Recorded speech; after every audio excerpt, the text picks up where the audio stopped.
I hope everyone is doing extremely well this morning. Um, my name is Janet Kelly, and I'm the Executive Director of Sanctuary Hope. And we are welcoming you to our community host home reveal. And we appreciate you taking time out of your busy morning to join us to learn, understand, and potentially take action on more than a year's worth of planning around a host home concept aimed at recruiting and retaining BIPOC hosts. This community reveal will be a walkthrough of concept planning and focus group findings with the goal of launching a host home program that our community can uplift and support as a stable housing alternative intervention. Joining me in this presentation will be Stephanie Nyama with Infinity Mentoring and Education Consultants. So let's welcome her. And also a part of this presentation as well is Stacy Oatley, who participated and is a volunteer as a part of this focus group planning project. We will get started by going through our slide deck, and we'll take questions after. We ask that you post your questions in the Q&A. So just feel free to just drop any questions there. But just know that we are going to focus on getting through the presentation first, and then we'll open up for questions. So can we bring up the presentation? Ms. Stephanie. Can everyone see the presentation? Great. Well, first I want to acknowledge that, slide 2, please. First, I want to acknowledge that host homes is not a new concept. It's ancestral to many of us who have hosted families, students, and even faith members. So I will go into more in detail later about what a host home is. However, I think it's important to understand why we are interested in launching a host home that creates cultural connections and cultural ties, and to increase the number of BIPOC hosts who are needed for a grand diverse pool of hosts across Los Angeles County. So I am sure that many of you, like me, have sat and listened to references about host homes recently, and even in those outlets, it was said that young people didn't want it or wouldn't even consider it as a housing option. But really, do we actually know? And did we really make the ask of them? And are we making assumptions? Because it's not an easy program to fully develop or sustain. So in being open to discovery, we wanted to take an approach for our region by not making any assumptions and by asking two fundamental questions. One, do we have a home community ready to participate and engage in implementing a host home program as host and informing on the design? And two, do young people want a host home alternative as a stable housing intervention? Next slide, please. So before explaining what a host home is and to follow up with our why, it is important to convey that the heart of Sanctuary of Hope's existence and program delivery is intergenerational, communal, relational, and rooted in social justice and equity. And we are following a cultural community-informed approach and practice lens, taking guidance and information from various stakeholders who will be a part of the host home program. So we centered the approach and practice on strategies revolved around being family-oriented, responsive, culturally and by need, connecting, affirming, empowering, ancestral, and belonging. Next slide. So what is a host home for our purposes, right? A host home is an alternative housing option that matches housing insecure young people ages 18 to 25 who are in school or employed with homes that are owned or rented by community residents for up to 6 months or longer. It is intended to provide safe respite, support services, and access to a 24-hour residence. For example, a former youth returning to Los Angeles from a HBCU during the holiday season who need housing until the dorms or schools reopen for the semester, or a young person working a job at Amazon who is also in an IT apprenticeship program who needs stable housing to amass some savings for permanent housing, or a young person who is working and waiting to head out to a military boot camp, or a young person in school at El Camino College or California State Dominguez Hills, Los Angeles Trade Tech, needs a short-term housing intervention to stabilize. So what does it do and how does it work? As stated before, it offers another housing intervention alternative for a young person experiencing a housing crisis, especially when there is a limited supply of crisis or interim housing to quickly help a young person stabilize. Not talked about frequently enough and associated with equity, we are addressing root shock and uprooting, which is common among young people and communities that are affected by gentrification or displacement, or safety net systems that displace, such as child welfare, justice, coordinated entry, when a young person prefers to stay in their home or local community. To prevent root shock and uprooting, it provides young people with local-based support to draw upon what exists within their support capital or networks, and gives young people breathing room to work through problems that led to their crisis. We know when young people are forced to leave their communities and natural supports, their health and mental health worsens, and they face increased challenges and problems. Conversely, we also acknowledge when leaving is necessary and appropriate for safety and well-being too. The concept, the process, and the planning. As mentioned before, we planned nearly 2 years. In 2020, we began conceptualizing the idea, 2021, developing the framework, 2022, undergoing refinement with community stakeholders in the design, which has primarily been focus groups and listening sessions, and planning for an evaluation pilot to launch to understand what works and what doesn't, and make improvements before fully launching the program in late 2023. So at this point, I would like to turn the conversation over to Stephanie to go more in depth into our planning and focus group discovery efforts. Thank you, Janet, and good morning, everyone. Thank you for joining us. I just wanted to look at 2021 real quickly, and when we talked about the program development that was initiated. When we started planning and developing the framework, we did a lot of research. We looked at what other host home programs were doing in California and in the different states. We even looked at LAHSA's concept of a host home and what their standards were. And we just kind of looked at everyone, looked at their training, looked at their matching process, their program documents, to get a feel for what would work best for So when we were planning and developing this, we did look and we adapted some things from different programs to come up with what we've developed as our program here now. So some of the development activities that we've done. So we have a host home program handbook, right? It's in this draft. I think we're in about the 4th iteration of the handbook. And it was really just to make sure, like, this is how we wanted the program to run.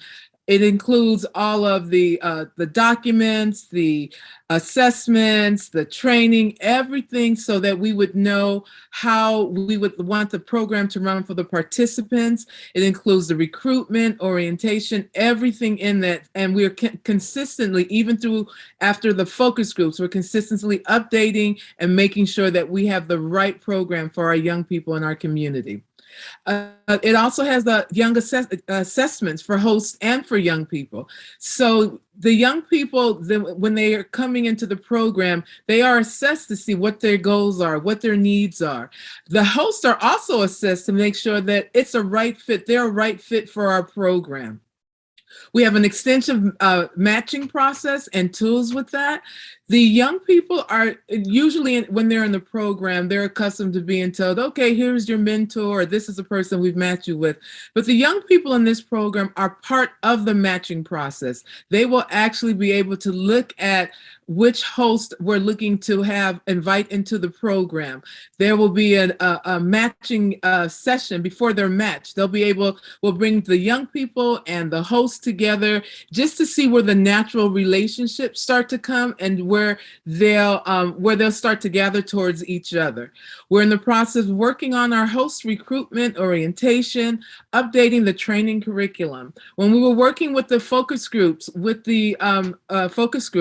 we had our training curriculum and we had a lot of input and a lot of recommendations on how to improve the training curriculum and what's needed and what needed to be taken out. So we had a lot of great feedback on our training curriculum. And we're also in the process of developing our recruitment for young people and that orientation. And we started with the focus groups, and what we learned from the focus groups with the young adults and with the adults is that we needed to have more listening sessions, that it's not just a one and done thing when developing this program. It's a consistently iterative process where we're consistently making sure that we're refining the program to address the needs of the young people and the hosts as well. So we will be having focus groups and listening sessions. So let's talk about how we tested the concept and the feedback that we received. So we had focus groups. We did focus groups with the staff and with hosts from the community, potential hosts from the community. We had 8 staff. We had the BIPOC hosts and faith-based BIPOC representatives also with the focus groups. We had 6 2-hour Zoom sessions. There was such overwhelming demand to participate and provide input and give feedback that we actually ended up doing an additional 6 hours of interviews with individuals and groups just to make sure that we captured all of their information. And some of the hosts, potential hosts that were in the regular focus group session were also a part of both sessions. So we had our faith group session and our regular BIPOC host session, and we had some individuals who participated in both. And each person that participated in the session was given a $50 e-gift card. With our young people, we had 18 young people attend. We had recruited a total of 25, but the others that couldn't attend, they had to work or go to school. So of course, that was our priority for them was to get their education and continue on with their employment. So they weren't able to attend. There were 2 3-hour sessions, and each young person was given a $200 stipend. So some of the discoveries we found from staff and potential hosts, a need to create a host community. It was very clear that all of the participants, even with the young adults and with the adults, there was very clear that this is just not a program that's just another program being introduced to the community. This is a program that needed to be surrounded by a community of hosts because we want to make sure that the hosts and young people feel supported inside the program and when they're out in the community. So they were very clear about making sure that it's not just a program, but that we created a community for the host home program. Model and mirror.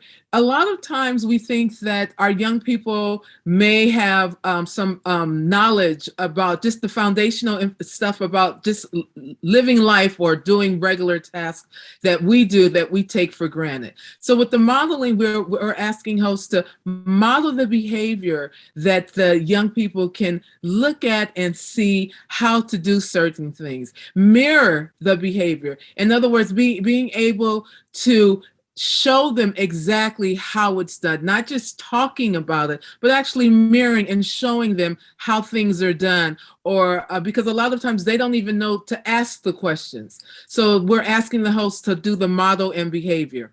And then they also said, explain why BIPOC hosts are needed. Our young people are looking for mentors, people to be in their lives that can help them, that they can identify with. people from their community living in our community that they can look at, that can tell them stories about the past, or stories about how the past influences the future. So it's really important, especially for the young people, that they want hosts that they can that are BIPOC, that they can really relate to. What came up with a lot was have a robust and innovative training curriculum. One of the things that the host says is, we want to do a great job, we want to do it well, but we need to be trained. There are going to be things that come up that I may not understand, that I may get triggered and not understand how to respond. So making sure that our training curriculum, it helps them, is innovative, and it is robust. Provide ongoing and consistent support. They were very clear about not being left on an island by themselves, making sure that there's always someone there that they can talk to. There is a life coach that will be part of the program that's there for the young people as well as for the hosts to help them to navigate through their relationships. Engage the program hosts and young people regularly. Don't just call me once a month to do a check-in. Ask me how I'm doing throughout the month. Check in with me and check in with my young person to see how's it going, so that we feel like we're constantly being supported, so that they could feel like that if there was something going on, that they could pick up the phone and call someone, call their life coach without feeling hesitant or doubtful about doing that. And then help the host to become host home ready. What does it look like? I'm going to be a host. What does it look like for me to be ready? Don't just give me a check sheet to say, this is what you need to have your home ready, because there will be an inspection, but to walk them through the process of becoming ready to become a host home. And then provide some problem solving and flexible funding.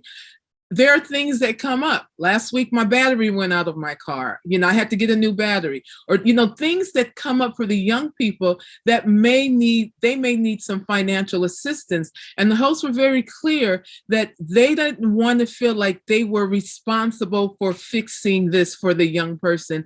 Let it be their option if they want to participate and help the young person. But let the program provide some type of problem solving, flexible funding, so that it's not all on the host and there's not an expectation, either realistic or unrealistic, that the host is expected to go and take care of this.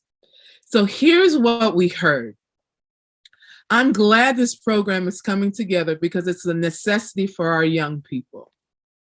The program is a safety net because it provides young people with a safeguard beforehand.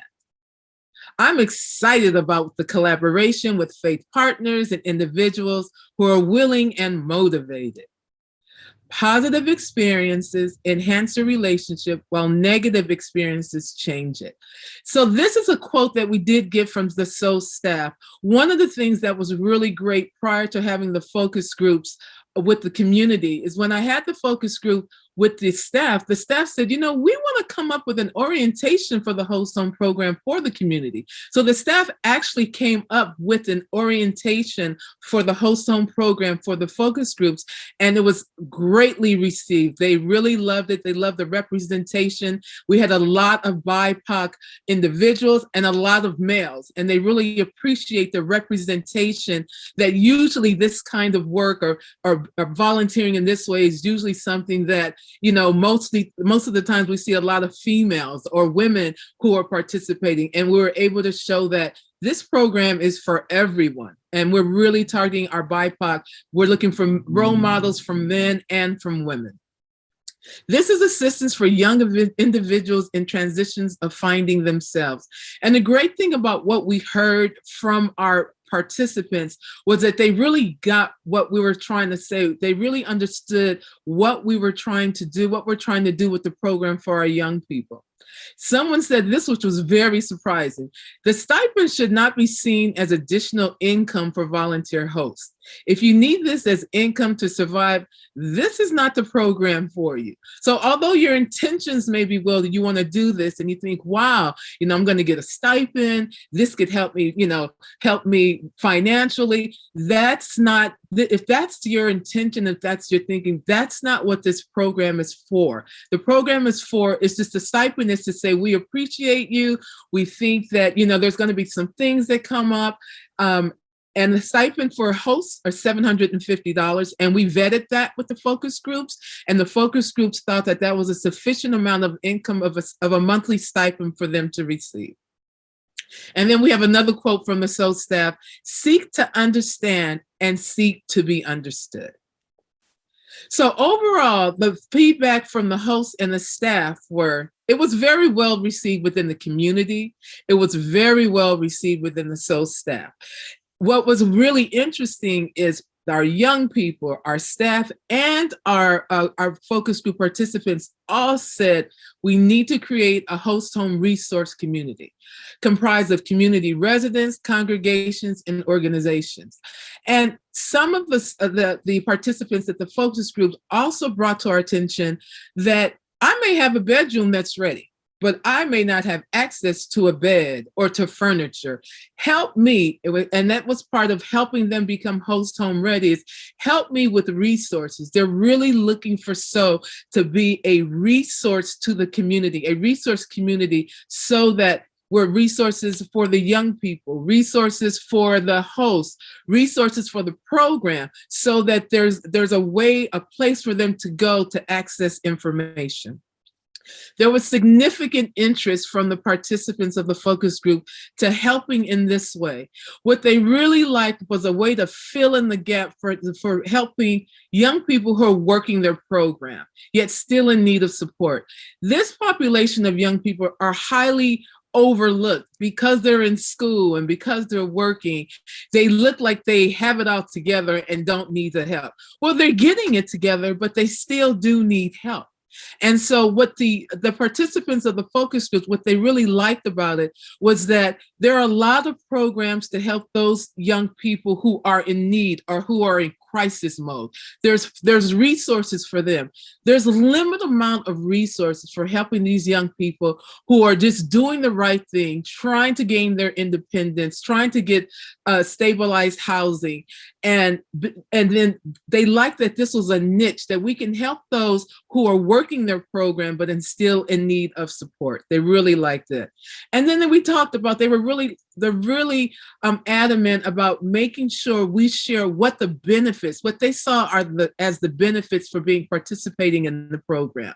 The benefits of the importance of recruiting BIPOC hosts, right? Making sure we understand why it's important that we have these hosts as part of our family for our host home program.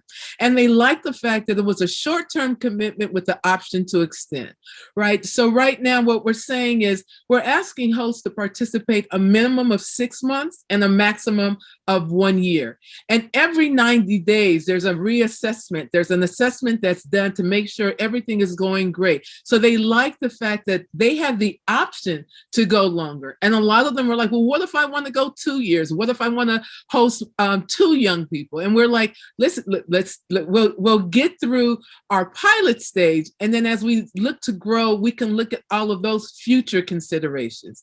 And the one thing they said that was most important is ongoing training and meaningful support to hosts. They want to do a great job, and they want us to support them in doing that. Now we'll talk about the young people and what some discoveries from them and what resonated for them. And this picture that you see is actually the actual focus group, one of the sessions that our young people were attending. So for them, the number one thing was that they had BIPOC hosts, right? They love that they had guidance from a life coach. When they first come in, there's an assessment, they meet with the life coach. The life coach helps them with their goal planning and their goal setting. And the life coach also works with, like I said, with the hosts, so that they are helping to create the relationship, helping to build the relationship between the young people and the host. They liked that it was a 6 to 12 month stay. They liked that there was advocacy from themselves, for themselves, and for SOH and the host. They liked that they could learn to advocate for themselves better, and that SOH and the host would also help in the supportive advocacy for them. They liked that it was a clear transition into permanent housing. From this step, from being in a host home, I'm going straight into permanent housing. They like the mentorship and networking, that they're able to get mentorship and they're able to network with the resources that the hosts have, their family and friends and their acquaintances, as well as networking within the program amongst themselves with the different host families. They like the dual responsibilities between the young people and the host. So it's not just the host has responsibilities, it's not just the young people have responsibilities, but together to make it work, we all have responsibilities. And they love that it was relief from a potential crisis because they're planning ahead. We're eliminating the need for the young people to have it be in crisis mode. So they like that. And they really love the sense of privacy and safety, that they can focus on their education, they can focus on their employment, and they can have their privacy to do that, and they can do it in a safe environment. One of the questions we asked them are, what are your hopes, fears, and expectations of this program? Their hopes were working towards permanent housing and a sense of family and belonging. Right? Young people can gain family bonding experiences. They really love that. Overall, this is when we're talking about their hopes, fears, and expectations. And these, as you see from your screen, the cards, these are the actual cards where they were listing their hopes, their fears, and expectations. Then we said, well, what are your fears? Fear of the unknown. Fear of not being matched with the right volunteer, not being able to adapt to their environment. And that's something that we've really taken into consideration, like, okay, we got to make sure we get this matching process right. Subsequently, after this, we did have another focus group with the young people where we talked about the matching process, where they looked at all of our documents for interview, for onboarding of young people and onboarding of the host volunteers. They looked at the matching, they looked at the documents, and they overwhelmingly, they liked the idea, they liked the documents, and they liked the matching process that we have. Their expectations of this program is to come out better and more successful. I want to be better than when I started. They want to be able to meet their personal goals and be more physically, mentally, and emotionally stable. And with all of that, in order for us to address and meet their hopes and understand their fears and help them with their expectations, that's where SO comes in, as providing that with the life coach, with the resources, and making sure that they're all supported. So some critical improvement feedback that we learned was make sure that there's a clear understanding of rules and regulations for the young people and for the volunteer hosts as well. Finding a host home located close to work and school was a big deal for them. They like the idea that they don't have to go 30 miles and wake up at 5 o'clock in the morning to be at school at 10 o'clock if they have to bus, because they're living outside of their community. So they really like the idea of finding a host home that's located close to work and close to school for them. And financial literacy and coaching beyond banking and savings. A lot of times they're taught, this is how you open a bank account. This is what you should do to save money. They wanted to know more about finances outside of that, just banking and savings, right? They wanted to know more about maybe investment, maybe about stocks, maybe about different things that are related to finances, but more than just about banking and savings. And they want to make sure that there's more engagements surrounding the host home program monthly. Even the staff said it, the young people said it, the participants in the focus groups, they all said they want more engagements, maybe monthly outings where we can do things and go out into the community or have a picnic or just have a listening session and just talking. And that's outside of doing the one-on-one with the relationship building between the young people and the host. And then linkages to colleges and university campuses. They were talking about this should be on a college campus. Help us to get access to different campuses and to get on site to the different universities. So some of their voice concerns, when we asked them, like, what is it that comes up that's like, what's something that came up as a voice concern for them? Household rules. What kind of rules are these host home volunteers going to have for us? And all of that is taken into consideration when we're matching and when we're talking to the volunteers. We're talking about when they first meet with the young people, they come up with shared rules and household responsibilities. Living with someone else, right? That's a concern, like living with this total stranger from the community that you've never met, never seen. Maybe you've seen during the matching process, maybe you've seen at an outing, or maybe at a volunteer event that SOHLA's hosting. Living with someone else was also a concern. And not enough personal space. We make sure that we're doing an inspection for the homes before any young person lives with someone from the community. But and personal space is not just physical, it's also like, is this person going to allow me to, sometimes I just want to have a quiet time and go in my room and close the door. Are they going to get offended? Are they going to think it's wrong? Am I going to feel uncomfortable for doing that? So making sure that they have enough personal space to feel like they're okay. Sharing common areas and spaces. What does that look like? When we go grocery shopping, can I eat your food? Maybe I don't want you to eat my food. Do you have a certain diet? Is there a room maybe I can't go in? So just being able to talk about the sharing of common areas and spaces. And then not knowing the host and their intentions. It's very scary. You're going into someone's home where you're trying to focus on your academics and focus on employment and focus on stable housing, and not knowing, is this person saying that they want to help me, or do they have a hidden agenda? And that's why we have an extensive vetting process with the host. We're making sure that we're interviewing. We're making sure that we're looking at their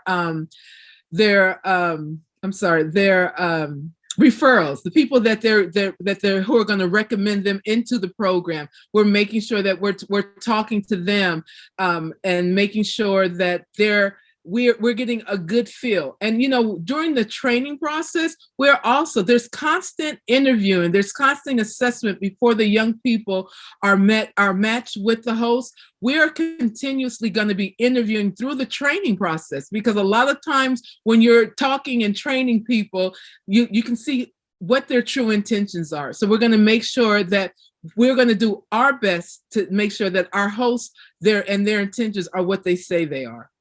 And then needing additional resources. What if something comes up and I need more money for school books, or, I need a new car, giving me access to additional resources that they may need.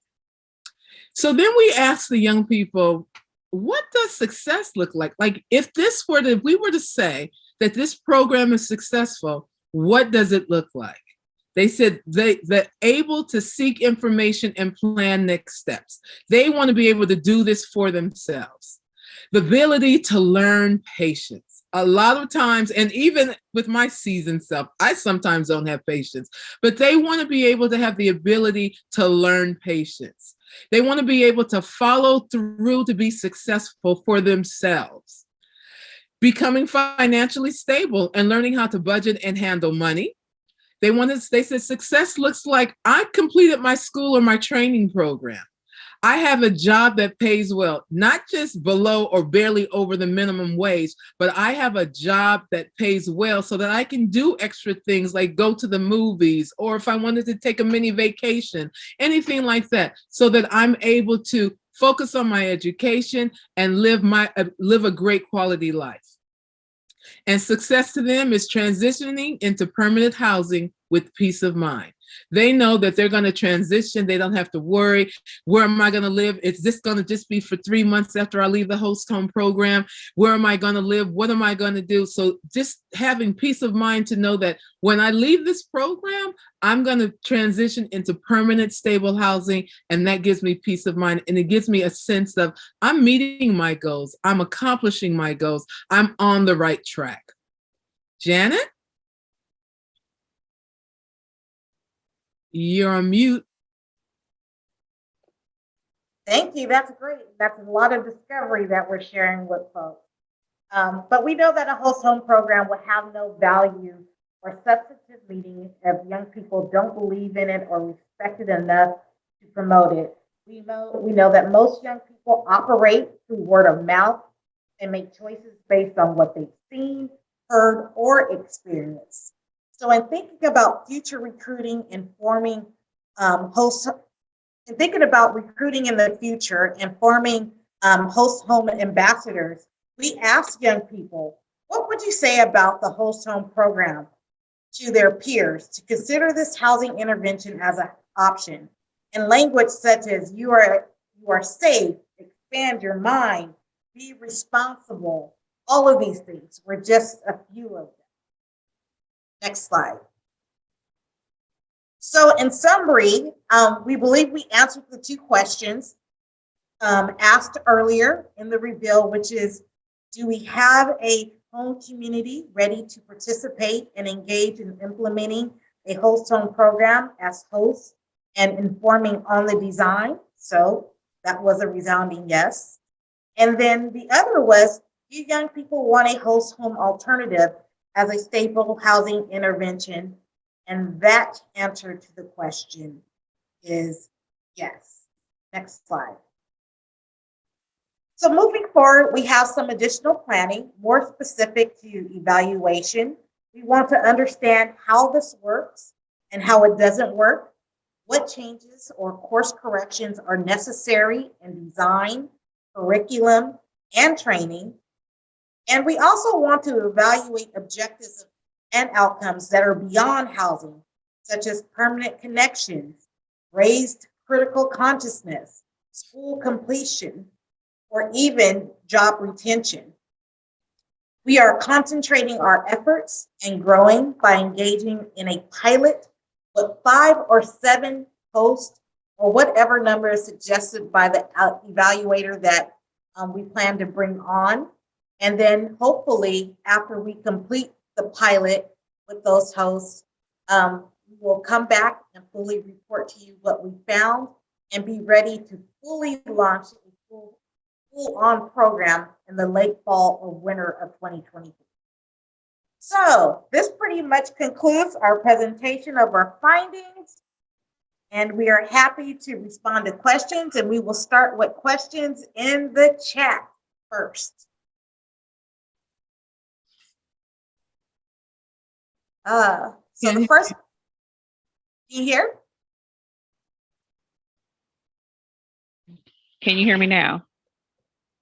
Okay, so we're going to mute this one and work with this one. Hold on 1 second. You guys, can I get quiet real quick?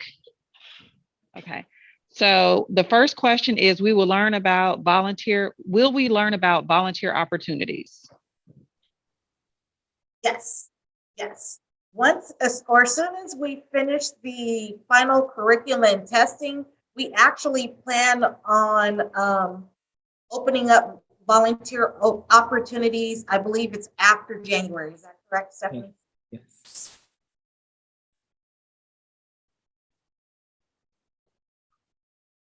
Can't hear you, Stacy. Sorry, guys. How does one go about being a host? So do you want to take that, Stephanie? Sure. So, when we send out the orientation, we're going to send out, we'll do a blast to talk about people who would like to attend our orientation or our information sessions. And then if you're interested, then we'll go ahead and set up a time for you to get all of your paperwork, because you have to be background checked. There's a lot of things that has to get done. You fill out your application package, then you have to get the background check. And then while that's happening, we're going to do interviews, reference checks to make sure, because we want to get you into training as soon as possible. Now, sometimes the background checks take a little longer, but while we're doing the training, we can go ahead and get it started. We don't want to stop the process of continuing on with the matching process so we can get to the matching process, right? So then once we have done your interviews and everything looks great, we've checked your references, we've talked to you, then we'll offer you, are you still interested in being a host? And the answer is yes. Then we have you come into our training sessions. Now, mind you, it's yes, right? And then, but we're still doing the interview process throughout the training before you're matching.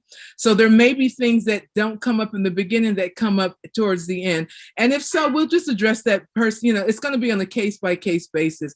We want to pretty much feel about, I think, Janet, I would say 85 to 90% that those who start the training will probably end up being a part of the matching process. But sometimes things come out. Sometimes we see that maybe we have different values or different understandings, or maybe that there's not that much flexibility in dealing with young people and understanding and being able to relate to them. And then once we do that, then we start the matching process. We will be, like I said, before you meet, you're matched with the young person. We are going to make sure we have a meet and greet where we're going to bring all the hosts and all the young people together so that they can meet and greet and see what natural relationships start from there. Did I miss anything, Janet? No. And then we also plan to create a interest form, which will be on our Sanctuary of Hope website. And so through that interest form, for anyone who's interested, that will be a way to at least start the first process of initiating engagement and letting us know that you're there.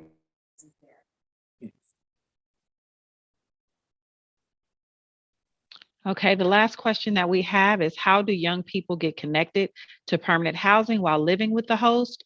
And where do those resources come from? Well, I mean, that's the whole premise or the purpose of having a host home, because it's meant to be a temporary short-term alternative while a young person is waiting to be placed in the permanent housing. And a lot of that work gets done in collaboration and with the life coach who is assigned to the household or the young person and the host. And so those connections include a variety of housing options. So it could be when I say a variety of housing options, it could be anything from being on a wait list to get into transitional housing, being linked to or connected to a rapid rehousing source, even some who may be linked to a Section 8 voucher, or some who may be waiting to transition into dorm. That's one of the examples that I've used because that's happened quite frequently too. Or in some temporary situations where they're returning during a school semester off or time off for the holidays and need to return back to school. I mean, their permanent housing or I would say stable housing is on a campus. So those resources, it's a variety of resources. So it really depends on kind of the housing plan that's set up and designed with the life coach and the young person. Because it can be, a young person who's waiting to get into transitional housing, right? That's one. It could be, or it can be a young person who just needs to amass some savings in order to move into an apartment on his, her, or their own. But the housing is going to look different, but the resources will be there and it'll all be facilitated by the life coach. So I hope I answered the question. Are there any other questions? No, there are no other questions in the chat. Those would be all the questions.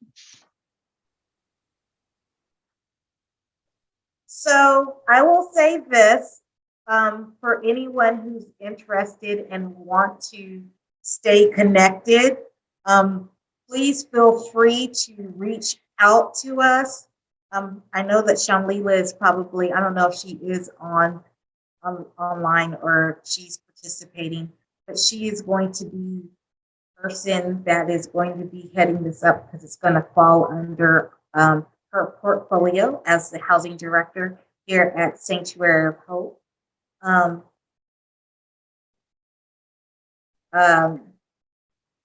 so our goal is to, again, make sure that we remain connected.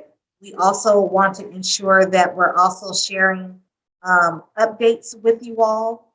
And all of that will happen, of course, in months to come. Really, right now, we're centered around getting ready to launch a pilot and hopefully get into the pilot stage by February of this year.